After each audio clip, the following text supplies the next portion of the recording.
To perform the L-sit, first of all we need strength in our back muscles, hip adductor strength, and obviously hamstring flexibility.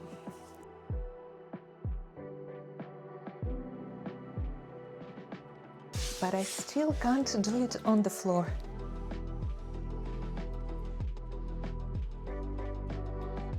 And I want to understand why.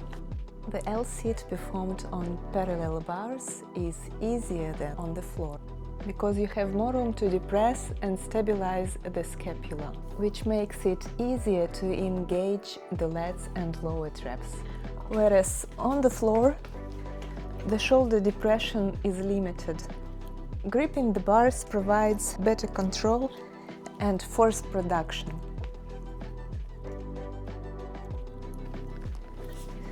Than when you push through flat palms on the floor. When you are elevated on bars, your legs can hang slightly below the hips. So the hip angle on the bars is more open, demanding less hamstring flexibility, core compression, and hip flexor strength. So, L-sit on the floor is a more advanced skill. I'm going to use the thinnest band to try the L-sit on the floor, to feel the movement and to figure out the proper hand placement. Ideally, hands should be aligned with hips or even slightly behind for better leverage. If they are too far forward, it will be harder because you are shifting the weight away from your center of mass. Still, I find it helpful to keep my hands like this with the thumb looking backwards.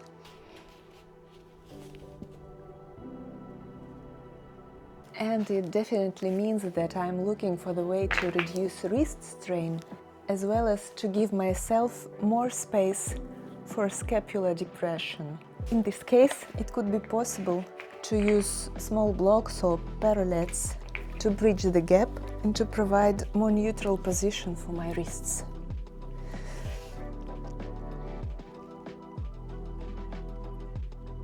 When I do L-sit on parallettes, it helps starting from the tuck position, like so. Let's check if it helps on the floor.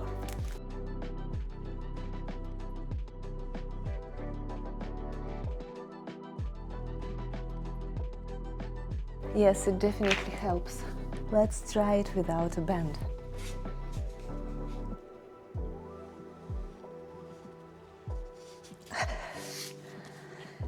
It's too difficult now for me. The problem is that I can't stretch out my legs completely. It means that there is a strain in hamstrings. I can't wrap my hands around my feet. I am somewhere here. Just check on parallettes one more time. Look at the angle, hip angle. My legs are definitely lower than my hips, so the problem is in hamstring flexibility. I took a rest for a couple of days and I'm going to retry to perform the L-sit from the floor. But before, I want to do some preliminary work, passive hamstring stretching. And I'm going to set the timer for 3 minutes. Why 3 minutes and not 30 seconds? Because holding the passive stretch from 2 to 5 minutes will give the best and the quickest results. My timer is ready. This pose is very simple. It's not very elegant, but it's effective. I'm also going to breathe slowly. Inhale for 4 and exhale twice as longer. To remember, I'll be focusing on scapular protraction, elbow lockout for better force distribution, and I will start from a tuck position and will gradually unfold.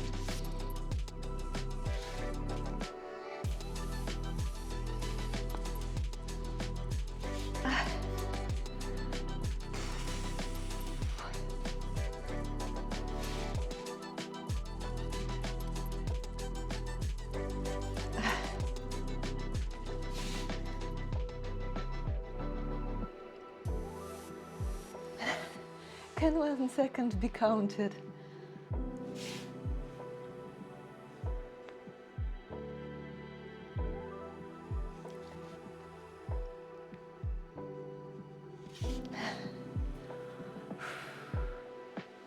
Normally, I don't do passive stretching in my routine because I find it useless for my goals, but to see the results and improvements in my L-sit hold, I'm going to implement some passive stretching specifically for hamstrings. So if you're interested, stay tuned, I'll keep you updated. Thank you for being here with me today and see you in the next video.